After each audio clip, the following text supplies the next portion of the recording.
BTL Podcast. Hey, everybody. Welcome to the BTL Born to Lead podcast. This is your host, Brett Kelly. And this episode, I've got Charlotte de Brabandt with me. And Charlotte, welcome. Thank you for coming on the BTL podcast. I appreciate it. Thank you, Brett, for having me. Thank you so much for reaching out. I'm really happy to be here. I'm happy that you're here. I'm extremely impressed with how much you have accomplished, and I will definitely fill everybody in on more about your history and your successes and everything. And I first became really infatuated with your knowledge and you as a leader and an individual when I saw your introduction speech at the TEDx Lugano conference that was taking place in 2017.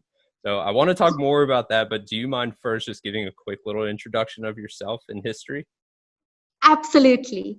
So my name is Charlotte de Brabandt. I'm half Swedish and half Belgium, but I spent my whole life growing up in Switzerland, climbing mountains and growing up in the French part of Switzerland, truly on top of a mountain. And shortly after that, I moved to London to pursue my college time, and had my first employment in Germany and in China, and eventually made it to New York City. So I'm currently in Manhattan and enjoying this lovely, vibrant city. That's quite a change from top of a mountain to Manhattan. I guess it depends on how tall the building is where your flat may be, if you consider it to be a mountain too. I don't know. Well, when I was actually waking up every morning, I used to get my morning coffee, climb up on top of my roof, and watch the clouds at the bottom of the mountain. Wow. So it was truly a very different childhood, which I embraced.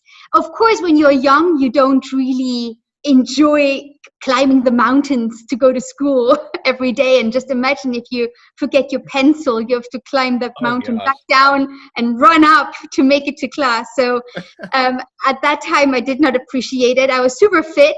So since I graduated high school, I made it a habit to every year run a half marathon just to make sure every mentally year.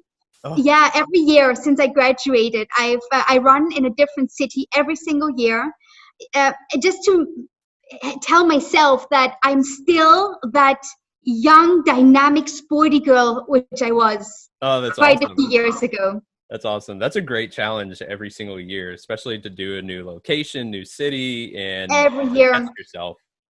And unfortunately, I was supposed to run the New York Marathon this year in November, and unfortunately, it did get canceled. So a bit of a bummer, but I'll make sure to catch up next year. So that'd just be a full marathon then, I guess. Why not? Exactly. So Charlotte, tell me about your passion for technology. You're a part of procurement and technology and AI technology as well, and a lot of the speaking you do around the world.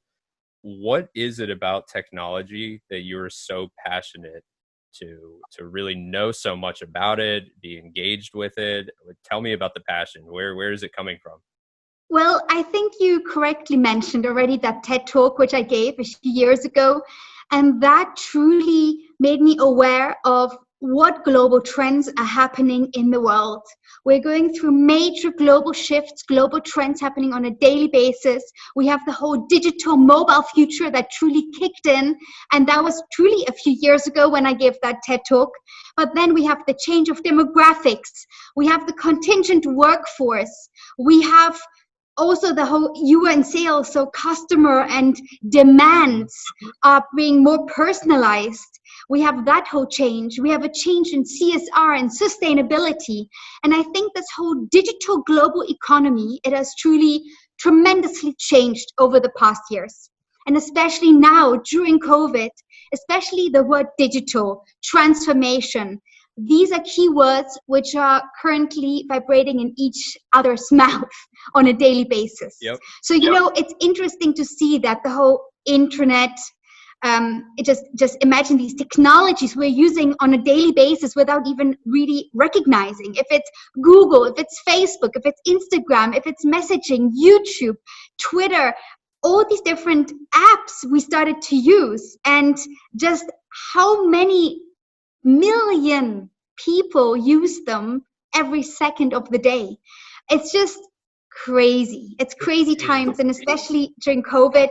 And that is what I very much enjoy to learn about the future of technology, because I am here to inspire our next generation. I would like to give back. I would like to help our new generation, and now Generation Y are going into leadership. We have Generation Z entering the workforce.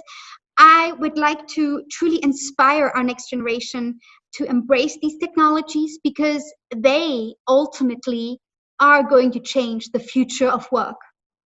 Well, they've changed it already. It blows my mind. When I was listening to that content in your speech at Lugano, and you were referencing, I mean, just saying, imagining the world we live in where everything is surrounded by the digitalization and technology, and I mean, people being replaced in the work field with technology or a robot, if you will. Yeah.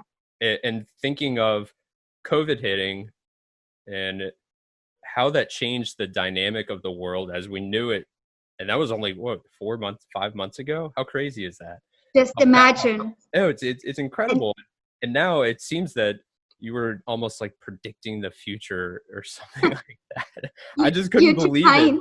I couldn't believe it when I was hearing all of that, and to know that we're experiencing a virtual world now.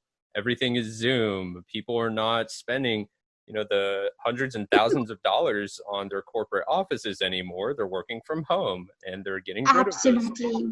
So how have you seen what's taken place already just in the last several months, along with the past few years since that speech you had at TED?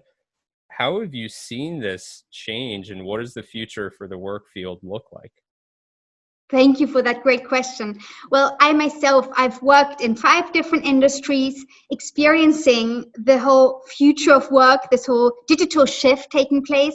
I've worked across 3 continents, and I was also able to kind of see the cultural difference, how different cultures adopt this new technology and adopt to the future of what is to come. And back then, we were talking about AI, IoT, blockchain being way in the future. But currently, it's a daily habit. We are currently on a Zoom call. Who would have imagined back then that every conference call is nearly going to be on Zoom? Back then we were talking about Skype or WebExes, and that is now in the history. And currently Zoom, having all these fancy technologies, having these separate rooms you can organize, virtual backgrounds. I wonder when the next feature will come with virtual clothing. But I have to say that back then we were talking about big data, robotics, AI, blockchain, IoT being in the future, and people, industries, companies, they already live that to a certain extent. And we were able to do some warehouse tracking, logistics tracking a lot easier with these new technologies. And especially in the whole field of sourcing, procurement, when COVID started, that is the time when these technologies were mostly needed to be able to predict how much do we need, what is the supply chain, which technology, how are we going to get these goods if the borders are shut, if suddenly there is a super big pandemic in that place happening. So these technologies are just essential for our life at the moment. And then again, we have all these change in the workforce happening. We have currently the retiring boomers, which are currently working in industry, and they are or may have left, and suddenly they're faced with the sudden shift of technology. We have increase in diversity. We have the millennials entering leadership levels. We have the Gen Zers entering the workforce, and now during COVID, super tough. Many are utterly frustrated. They lost their jobs, so they don't know how to pursue. So I truly feel them and encourage any of them to reach out to me. I can gladly jump on a call with you from an industry perspective. And we have the whole gig economy. We have somehow a lot of entrepreneurs which are suddenly launching themselves, trying to build their own personal brand. So this whole global workforce, it has changed. It is shifting, and it's not a choice anymore whether we want to change. We are faced with having to change due to the pandemic, which doesn't allow us to have as many face-to-face meetings any longer, but it's all happening virtually over Zoom. And that inevitably changes the whole workplace. So we are currently in a virtual setting, working from home, either in I call it my little fishbowl studio in Manhattan, or some had the pleasure to go home to their families, or maybe stay in quarantine somewhere at the beach or in the forest and enjoy more of an outer space view. So we have this whole new change of workplace. And just imagine, I gave a talk 4 months ago, and we were there having a discussion where different company leaders were telling me, oh no, they don't believe in home office. And the max they would do is maybe allow the employee to go home once a week. And I remember we were having that discussion for, I think, up to 2.5 hours. It extended. We were in a really fantastic rhythm, and everyone was giving their feedback. We had some senior leaders, and we were truly talking about how companies, industries embrace home office. And now look, we are all working from home. We have offices like Siemens. They have now asked, if I remember correctly, 175,000 colleagues to stay at home. We have other offices like Google, Amazon. They've extended their working from home until end of next year. So there is truly a change happening. And it's not anymore about when is this change happening or when will it truly happen. It's right now. Yep. And people had to take action now. So this change in the mindset, many people were forced upon this change. And just imagine all these travels which were happening to all the conferences, to all these different talks, or the consultants. So I think different professions have truly changed. And now it's a matter of trying to understand how are we virtually going to keep in touch. And that follows on nicely to leadership and retaining, motivating talent virtually. And now that is definitely a very good topic, because that whole question comes in, what makes a great leader and what makes a great leader during COVID or in the future? So these are definitely questions which that's so good. Super relevant. That's so good. I love it. And your knowledge around all of this, just with your experience, is so impressive. Tell me your thoughts and the view on, and I think that's really important, what you were just getting into about leadership and retention within an organization through these times. Very, very difficult. Engagement from your employees and constituents, and even in virtual meetings, good grief. I mean, engagement is so difficult. It's so very easy for somebody to turn their camera off, to click the mute button and just sit there. I don't know if they're there. You don't know if they're there. Nobody really does. They might just be on their Instagram, and who knows what they're really doing there. So how are you seeing technology now, with the leadership in mind in that role, really seek and hold engagement from their employees during these times to aid in their retention? Yeah, no, excellent question. And I think if we look at future skills and capabilities, especially now working virtually and not having this face-to-face interaction any longer with your team, I think to be a good leader, especially now, you need to have good communication skills, being able to relate to your team members on a personal basis. And that requires a lot of soft skills and, most importantly, emotional intelligence. Then you also need to be curious, be able to listen to what are the current themes, what are the difficulties that the team is facing, and being a problem solver rather than just someone who hinders it. We need to work together, and that has to do a lot with this whole change in mindset, change in management, the way we work. It's a matter of being more collaborative and agile. But I think in the future, what makes a good leader is especially, firstly, being authentic. You need to be an authentic leader. That means be self-aware all the time, lead with your heart. You need to focus on long-term strategy. So with integrity, being able to understand what is it that that the corporation wants to achieve, but being fully transparent with your employees and leading with a vision. So that all makes an authentic leader. But it's very important, and I think that is where most leaders struggle nowadays, especially during the virtual environment. We need to follow the power of recognition, visibility, and feedback. Being able to recognize a moment. For example, you were in sales. When you did a very good job, it's important to recognize you in front of the whole team. Yep. And we will, as employees, we will not, I will definitely not go and talk about all of my great achievements of the week. No, but we will wait for this power of recognition. And it's interesting because during my talks and during my conferences and interactions, which I had in different teams, I heard different strategies. And one I truly loved, where a team comes together once a week, and the other person who they work together with, they've truly spent half an hour recognizing each other. That's and amazing. They were giving each other claps and recognition. It was called the recognition meeting. And I think it's just beautiful because it encourages an harmonic, but a very just a grateful environment. And that is so important. It's not only about making the other feel good, but it's about making the other feel like they are creating impact and it's being seen. Especially now that we are all working alone in home office, we are all truly faced with this whole mental challenge. Is how are we going to adapt to a new structure in life? How are we going to keep our habits? What are our adaptable habits during COVID? How are we going to continuously keep mentally engaged? And that comes along with gratitude, but also, as we say, we spend most of our time at the company with our manager, with the team, and they are more or less becoming our new family.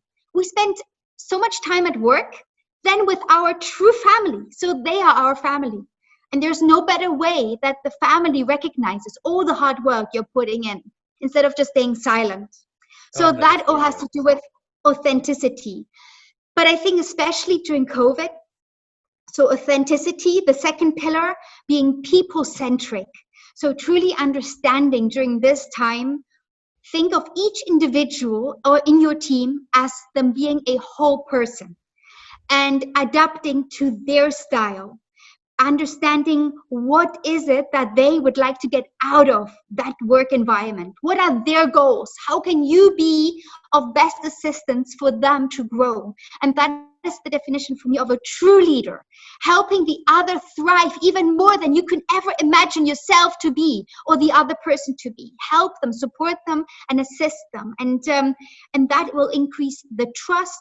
That will also increase creativity in the team. And there is a statistic from Gartner saying that the more you trust and build creativity, it actually increases the amount of work each employee does by 20%. So again, increasing that awareness, understanding this whole people-centric approach. That's number 2. And step number 3, very important, is being courageous. So being this courageous leader, especially now during COVID, we may have had different goals and objectives at the beginning of the year. We have set ourselves targets. We gave these targets to our management, commitments, like sales commitments, how much savings we will bring for the company, how many products are we going to sell. So as a leader, you are suddenly faced with this new challenge. How are we going to consistently sell during COVID if you cannot do this face-to-face interaction any longer? So being able to definitely taking risks, being fearless, but stay humble, vulnerable, and show that you are human. It's okay to even if you cannot reach the goal, at least you are showing that you've tried, and you can explain with either mathematics or analytics or just with your interaction why the certain goal hasn't worked. And as a courageous leader, you listen to that, you take in that feedback, and you're not scared to tell your upper management that this goal may have not been reached due to a certain factor happening, due to a pandemic or other external circumstances. So making the employees, making the team feel that they can still come to you without being scared, not having reached that goal and target. So being an authentic leader, courageous leader, and people-centric. I think these are important factors for a leader to consider in the future. That is so incredible. There were so many different things I was just writing down, Charlotte, that I wanted to say, oh, I've got a question. Nope, now I'm going to use this. Now I've got an even better question. This is even better. And there's so much that I more so just really want to understand where are you getting a lot of the content from? I'm a firm believer that, you are the sum of the top 5 people you surround yourself with, or the top individuals you surround yourself with in general. And to that point, who are some of the folks that you're seeking to learn from? How are you going about doing that to where your extensive knowledge in the leadership world has compounded so much so that you're able to speak to a lot of this, and you're not just talking about it, you're walking the talk. Thank you, Brett.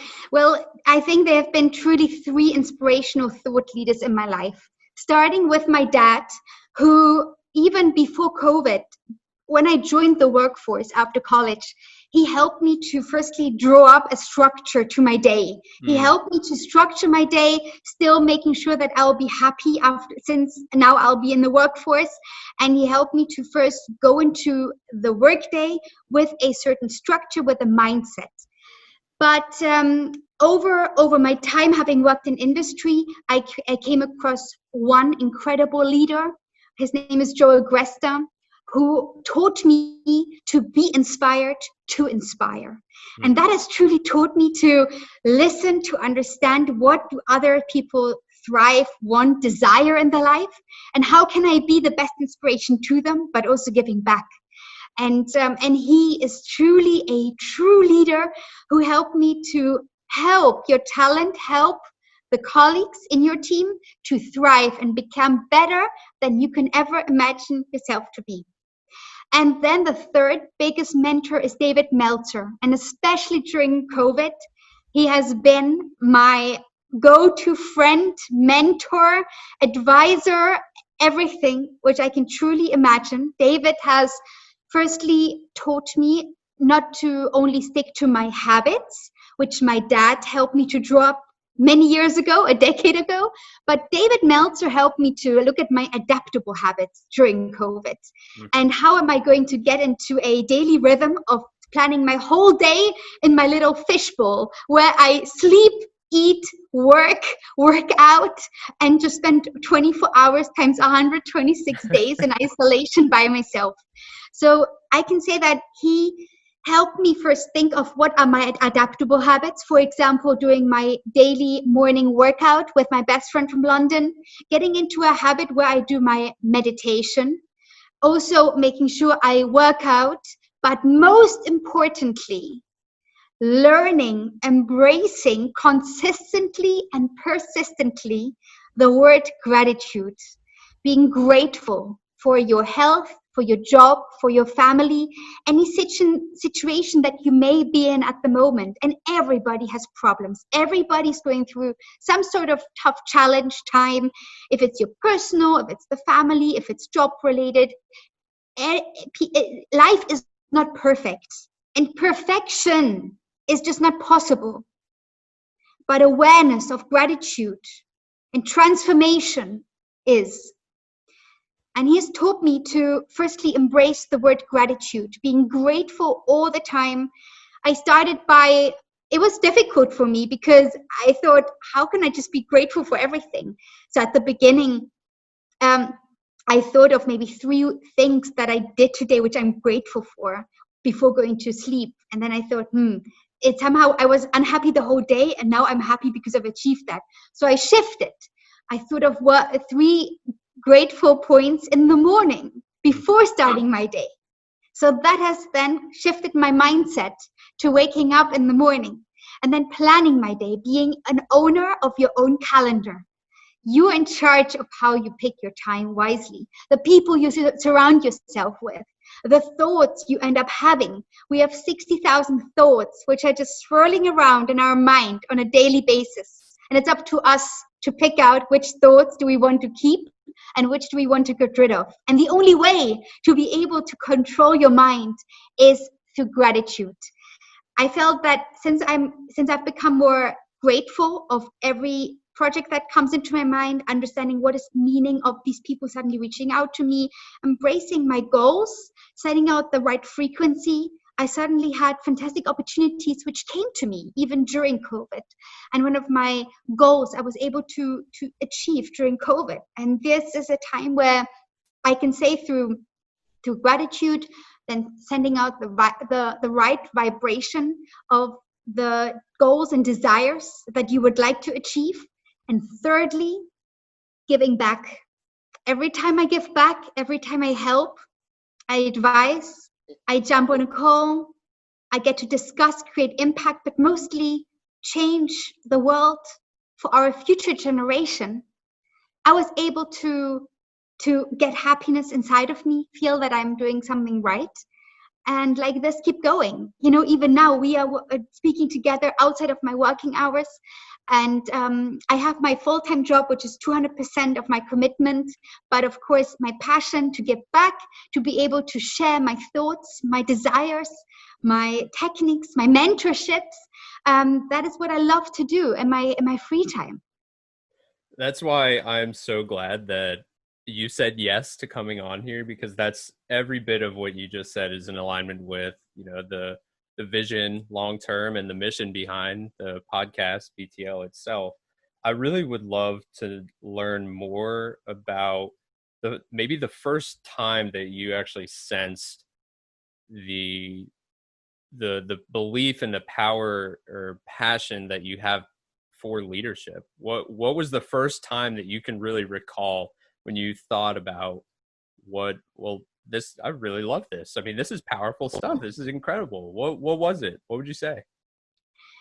I would say I was extremely, utterly, endlessly grateful and humbled when I received 2018 the 30 Under 30 award for supply chain. And that was a moment in my life where I felt this incredible recognition for a project which I pursued with all my motivation and passion. And I did not have any expectations. I just did my job with passion. And I was so humbled and blessed when my manager recommended me for this award. And then when I, very unexpected, was a 30 Under 30 winner, and for supply chain, and beyond that, even the megawatt winner of the 30, as being the first European in the history. That's so and cool. That was, at that moment, I will never forget that. I remember where I was. It was after work, just because of the time difference with the US. And I was just standing in my little apartment in Zurich in Switzerland. And then that phone call came. And I thought, wow, that is a big title. And let's see what will happen. I was humbled without end. But then I was asked to do a couple of podcasts, contribute with a few articles. And I felt that with this title, I was able to finally give back to my next generation, because I know that my profession, there's still so much to be explored, especially my profession in sourcing. I think it's the coolest job you can have at the moment. That profession of being able to supply to our humanity, if it's through the vaccine, if it's through food, that being able to set up that supply chain everybody needs. Yeah. And I think that is an area which I don't know why, but it's still very much underexplored, and it has so much potential for the future. So when I received that title, I thought that was the time and I was asked to contribute, and I got so much good feedback from other young talents, and I was able to become the mentor and jump on calls with them and try and give back and give them my opinion. And I felt, even in my small, humble role as being just a manager, and I'm not of course, still not in the senior field yet, and I'm striving to be, because I would like to reach, I believe, as a reader, if you are in a more senior role, you can reach even more people like that. Mm-hmm. And even in my humble role, I'm able to reach my community. But in order to create more impact, I will need to thrive up to reach even more. And that's what I would like to do, is motivate, inspire our next generation to join industry, to maybe join my profession, but definitely through the practice of being grateful, of giving back, and of understanding who are you as a person, what do you desire to be, what are your goals for the future, and how can you achieve them. I would like to be that person to help them go back on the right track. Oh gosh, you have so much passion and energy when you speak about all of this, because you are so passionate about it, you know. And I'm with you. I mean, achieving ultimate success and happiness and getting to the next level. But to be honest, Charlotte, you embody so much of this already, and it's just a matter of continuing to spread all of the knowledge that you've got, and just helping you and reaching more people. And I'm so glad that and especially reaching more people. Yes. Yeah. And, yes. and I would have never imagined that giving back creates so much inner happiness. And that's why my brother, for example, he started our own family foundation. And that was really about giving back in a sustainable manner, where he set up a family, the Brabandt Foundation, on the field of sustainability, but sustaining local cultures, local businesses, who are creating some social impact, but especially in the fields of tourism, where local companies are very much reliant upon tourism in order to bring the money back to their own family. And now during COVID, with no tourists happening, during COVID, no traveling, how can we still make a difference to our community, but then also to the wildlife, where tourists sometimes come in and they may destroy some reefs or the turtles. So we've set up our family foundation to give back to local communities who are still existing out there and trying to still pursue consistently their business, their own family business. And we have dedicated our time sustaining these local communities and wildlife in the future. That is so good. I love the belief behind the charity that your family has. I think it's incredible. Yeah. So for all the people that are listening, the audience, you guys will have access to the BTL toolbox. I'll be sure, Charlotte, for us to have a charitable donation line set up going to the Brabandt Family Foundation that you guys have.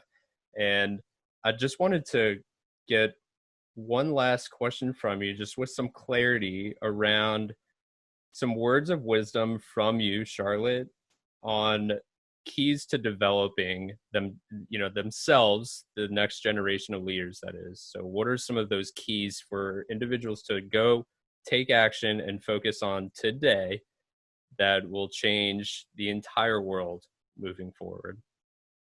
Well, mostly it doesn't matter in which position you are at, where you are at, how old you are. We are all leaders ourselves. And going forward, it's important to be a leader versus a manager who just follows rules, processes. We need to be that inspirational thought leader. And in order to achieve that, firstly, the way I went about it is truly to visualize how to be inspired by which people, which mentors, which community you target, to inspire, to be able to give that message forward to your family, to your friends, to your community, and to the next generation. So be inspired to inspire. And the way I go about it, it's truly practicing consistently your habits, not forgetting that we may have bad days. We may have days where anything can happen nowadays. but it's important not to lose hope and go about it as developing adaptable habits. There's always a solution. There is never a no. There's never a stop. Life continues. Life is a journey full of experiences, and I call it a roller coaster. Life is not perfect, and it does not only go up. A roller coaster also goes down. So embrace life like a journey, like a roller coaster. And if you are having the ride down, just think of it how you could go back up. And it's easier said than done, for sure. But it's a matter of, in your heart, in your brain, feel the gratitude that for the circumstance that is happening. If it's a job which you may be losing, be grateful because maybe it wasn't the right job, and search for the job which is good for you. If it's friends, if it's a relationship which you may be losing during COVID, then the person was not the right person for you. Go and find the right person. Go and find that person that will be a fan of you, thrive you up, and help you be better. So there are many circumstances, and life is not perfect, but it's important that we find our own happiness through self-awareness, consistently being grateful and giving back. Thank you so much for all of your wisdom that you've provided. This is extremely insightful. I've learned a ton from you, and I'm extremely grateful for you coming on here. I could probably say that 10,000 more times if I haven't said it enough. So for everybody listening, check out the show notes and be sure to check us out on Facebook so you can find out more about how to contribute to the Brabandt Foundation, as well as content in the BTL Toolbox.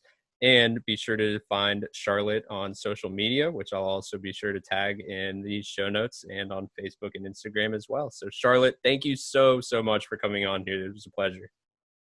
Thank you for having me. It was a great pleasure. And really, for you, for anyone, if you have any questions, don't hesitate to reach out. You can reach me on Instagram, Facebook, LinkedIn, with my website. There are many ways, many channels. Thank you, and have a good day. We'll see you next time. Thank you.